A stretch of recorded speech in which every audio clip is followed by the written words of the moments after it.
Thank you, thank you. Thank you very much. Take a seat. G'day everybody, how are you? Before I start anything, I want to first of all thank you for the opportunity here to be a part of the Summer Conference 2006. For those of you who don't know me, my name is Nick Vujicic. I'm 23 years old, and today I want to share with you three main keys in my life that got me from a life without limbs to a life without limits. For those of you who do not know my story, I was born without arms and legs. There was no medical reason why this had happened. Today I just want to be real with you. I'm going to be in your face at times, and I'm not going to apologize for it, so buckle up. I want you to write down three things for me, please. I want you to, first of all, write down the word perspective. Perspective. And the word after that, I want you to write underneath it, vision.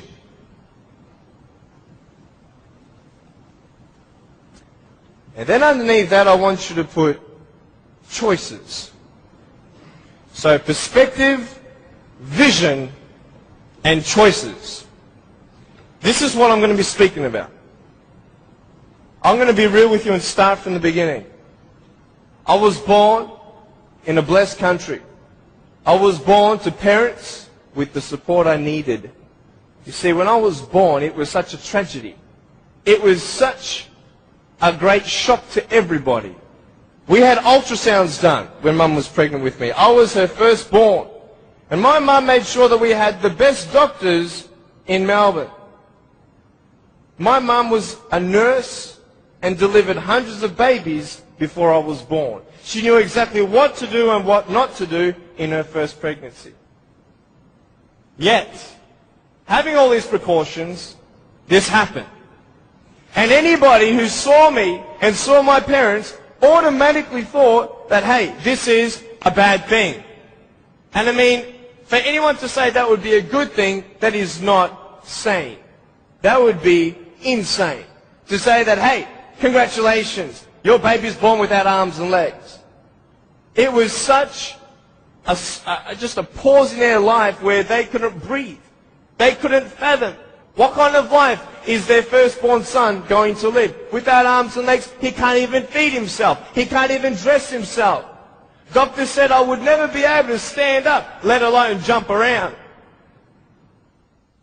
You know, I'm so thankful that they knew nothing until I was born.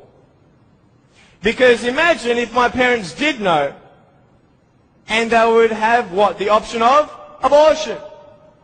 And the majority of the doctors, I believe, would encourage such an act. Why?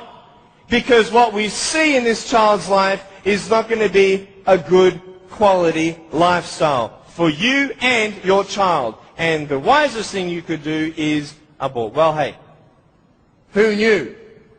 Who knew that I would become a 23-year-old professional motivational speaker, speaking to 1 million people all around the world, starting schools in third world countries, building hospitals in the future and orphanages and all that stuff. We sponsor 43 kids who don't have food, fresh water and all that sort of stuff. And that's just the beginning. I'm a real estate investor. I'm a stock market investor. I love options trading. That's becoming one of my professions. I love real estate investing. I love the fact that we can make money doing real estate developing. Make our money, make more money. I love that fact.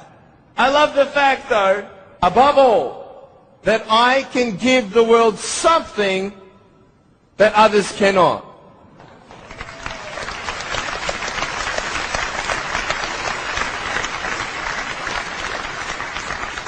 But before I tell you all that good stuff, let me tell you the more down times in my life. Obviously, it was difficult for my parents, but it was also difficult for me. When I went to school, a lot of kids teased me.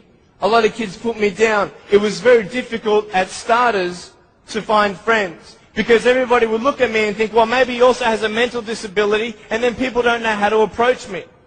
But my parents encouraged me to speak with people. And as I speak, a lot of people would say, well, hey, he's just like everybody else, just with a few parts missing. You know, I'm just like you. I've just gone out on the limb a couple more times than you have for my friends. But it's all good. But it was very difficult at times, and I had no one to tell me that everything's going to be okay the way I wanted it said. I want to tell you, I was depressed. I had suicidal thoughts at the age of 8. I had this massive list of all the things that I couldn't do and I'll never have in life. I never thought, I'll get married. Who'd want a husband without arms and legs? And I thought even if I ever did get married, I'm not going to be even able to hold my wife's hand. I'm not going to be able to dance with my bride on our wedding night. I used to hate going to public parks and seeing fathers throwing up their kids in the air and sometimes dropping them. I won't have that intimacy with my sons and my daughters. And I couldn't do this and I couldn't do that. And no one had any answers. And I thought I was the only one in such a predicament. What happened? What changed? The first thing I got you to write down was perspective. How you see your life is the first key. Who are you? And where are you in life? This is the first question I want to ask you. Even though the world can look at me, they can say, well, a guy having no arms and no legs, his potential is not unlimited, but limited. His potential, just because he has no arms and no legs, humanly speaking, in our logic, he's not going to be as successful as everybody else. Really? Why? Because of his disability. Really? What is a disability? Have you ever thought of that? A disability. I'll tell you what a disability is. Something that would hinder you to achieve something. Now, just because I have no arms and no legs, it doesn't mean that I can't be successful. It doesn't mean that I can't do a business degree like I've done, a Bachelor of Commerce in Financial Planning and Accounting. That didn't stop me. Then what really stops you? Your mind. The way you see your life and where you are going will determine how successful you will be in life. I could say, yeah, I'm a guy without arms and legs, but what? I have my little chicken drumstick. Don't ask yourself and see what you don't have, see what you do have, and then say, okay, this is where I am. But don't limit yourself to say, well, if only I had this, or if only I had that. You can think of all the things that you don't have, but I want to ask you, is that really constructive? No. Why? Because no one can turn back time. It's up to you with what you do with today. Your priorities, your daily agenda will determine how successful you are. Credit. Write this down. Give yourself credit.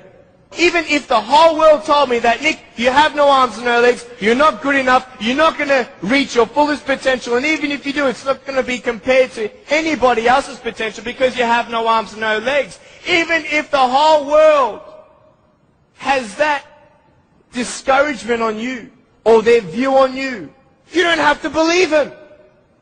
You get it? You don't have to believe others' opinions. Because it's just an opinion. If a doctor comes to you and says, hey, I'm sorry, you've got cancer.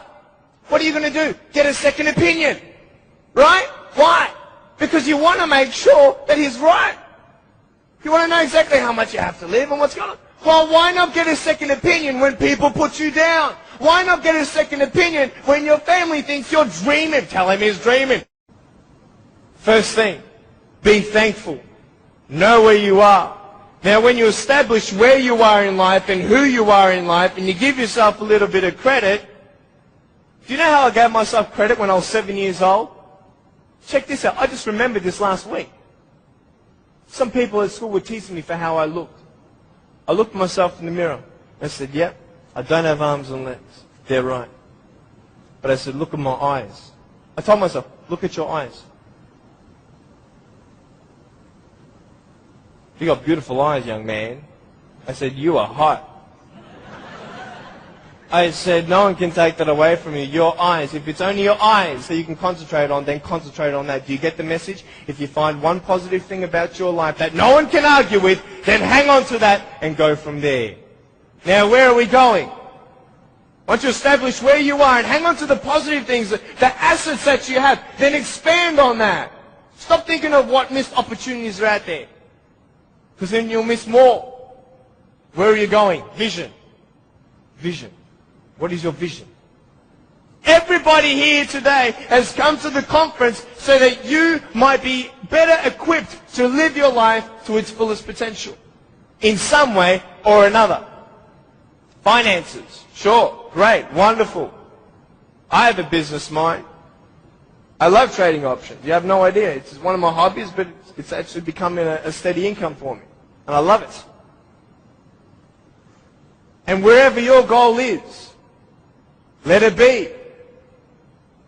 But let me tell you something scary about your fullest potential. The day you believe you reached your fullest potential is the day you haven't. Write that down. The day you believe you've reached your fullest potential is the day you have not.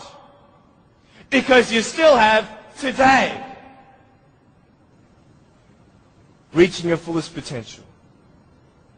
That's what I want. Isn't that what you want? Yes. Yes. But how lazy are we? How lazy are we? I'll tell you, I got the biggest vision. I'm writing a book called No Arms, No Legs, No Worries. I love that title. But the thing is, the book's not going to be written until I write it. Does that make sense? I have to write it. But not yet. Write this down. Do not put off the things that you can do today. Stop procrastinating. But with that, we're all guilty of that. If you're not guilty of that, you're special. Because I believe I'm guilty of it, and a lot of people are. I'm a procrastinator. But if that's what you value so much, you will automatically have that motivation. Well, I had that motivation, Nick. Nick, you wanted to write your book at age 19. I can tell you, yes, I did. 4 years have passed.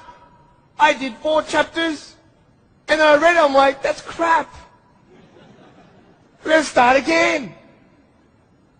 I've got nothing now. But you know what I realized? Imagine if my book was written when I was 19. How much have I changed in the last 4 years? How much more do I know? How many more experiences will I be able to share with the world when we sell millions of copies of No Arms, No Legs, and No Worries? There's a perfect time for everything. Not now, but it's coming. Perspective, vision, and choice.